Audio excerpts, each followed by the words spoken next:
Stoke, England, August 1783. A trio of esteemed chemists enter the laboratory of James Price, a man who claimed to hold the secret of alchemically turning base metals into gold. The three men are skeptical, but eager to investigate whether the promise is true. As they wait for the experiment to begin, the alchemist excuses himself, ducks into a side room, and drinks a deadly concoction. Within moments, he falls lifeless to the ground. What brought this individual to such a state, and why did his unfortunate end signal the death of alchemy as a respectable pursuit? Let's find out.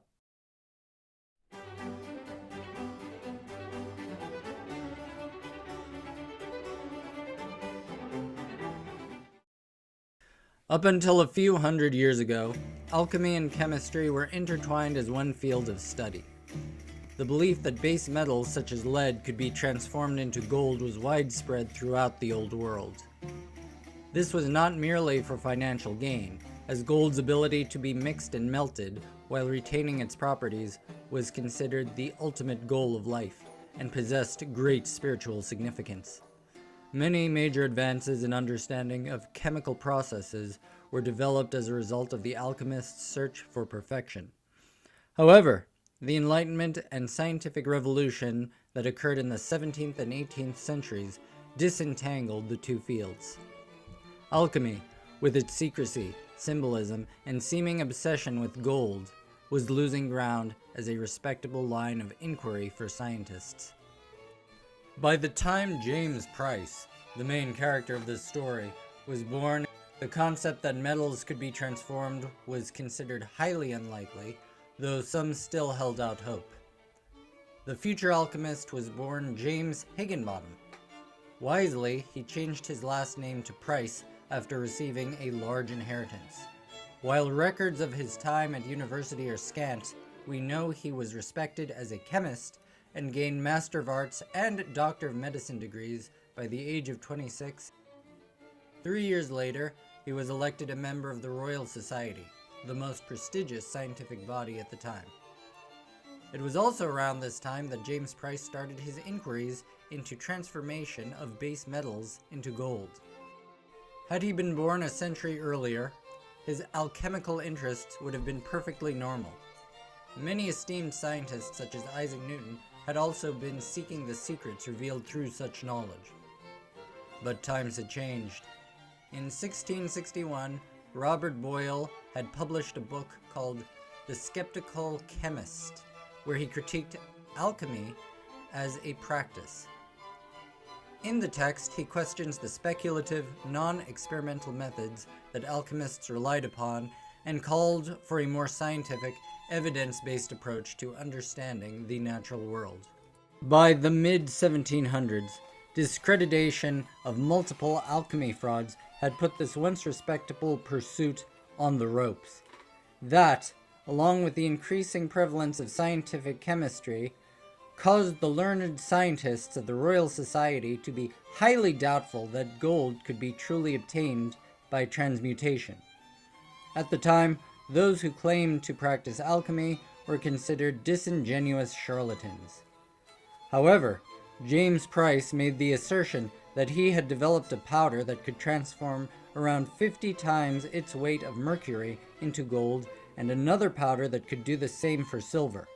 He began demonstrations at his home lab and quickly made a name for himself. In May 1782, he published a pamphlet detailing some of the methods he used to create the gold. Price continued to put on shows where he carried this out and claimed that some of the most renowned and distinguished English noblemen had been in attendance. The demonstration began with a flux mixture composed of borax, a small piece of charcoal, and a small piece of niter, all pounded together with a pestle under the watchful eyes of his audience. The carefully inspected mixture was then pressed into a small Hessian crucible, onto which half an ounce of mercury was added. At this point, Price introduced what he claimed to be the key to his success: half a grain of a certain powder, of a deep red color.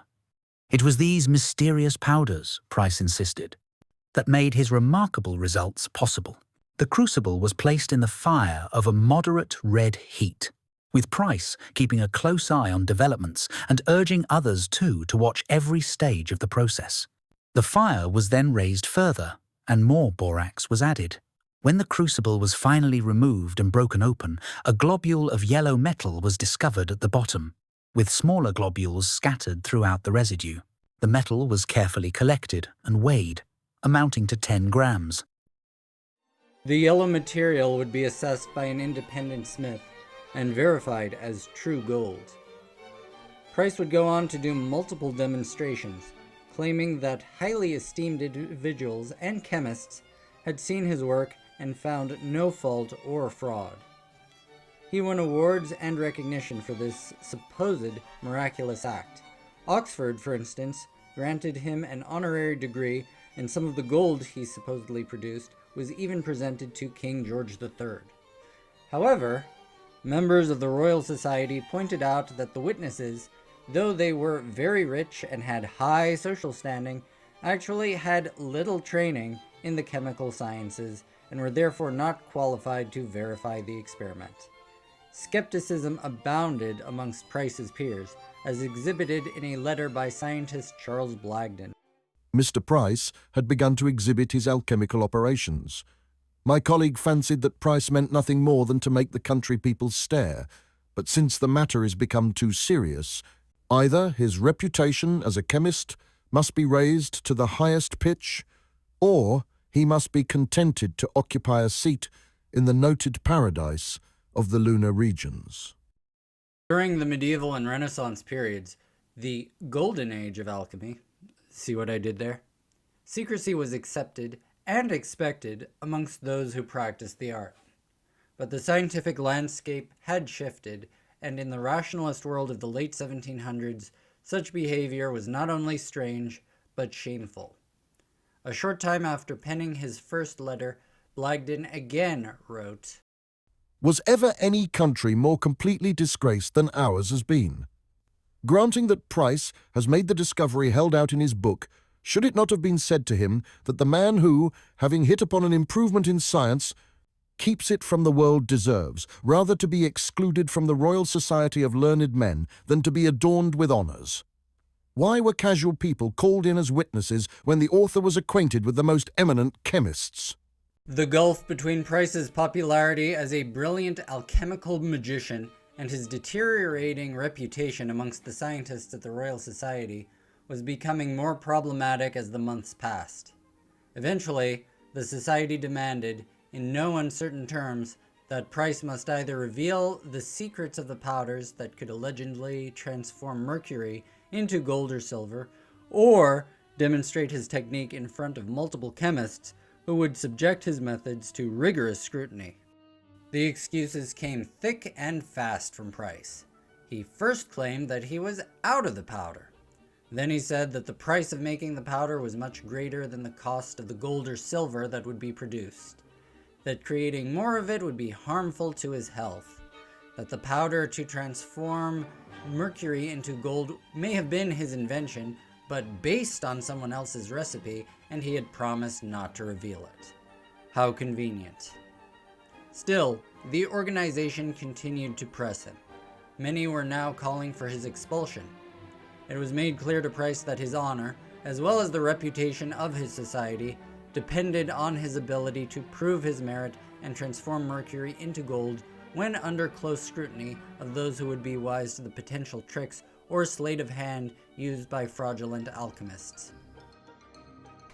Faced with such a choice, he reluctantly agreed to a demonstration. In January 1783, Price returned to Guildford, where he claimed to be making preparations. For the next 6 months, he went under the radar, and many assumed he had fled the country. He had in fact traveled to Germany, where he published a translation of his method to considerable acclaim. He also wrote his last will and testament. By the time he resumed correspondence in the summer, he was ready for demonstration. His preparation, however, involved creation not of powder, but of a liquid. A strong extraction of laurel water, to be exact, which contains prussic, or hydrocyanic acid, a very deadly poison. On the day of the demonstration, he greeted the 3 chemists who had traveled to watch his work with kind words and formalities. After inviting them to his laboratory, he excused himself, saying he would only be gone a moment. He quickly took the flask of deadly laurel water and drank it down. By the time the delegation suspected something was wrong, Price was on the floor, dead.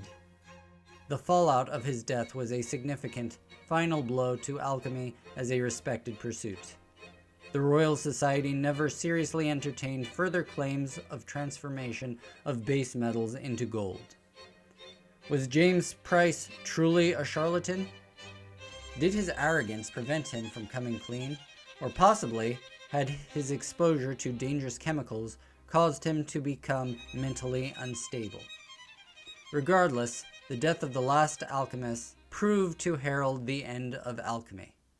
Thanks for watching.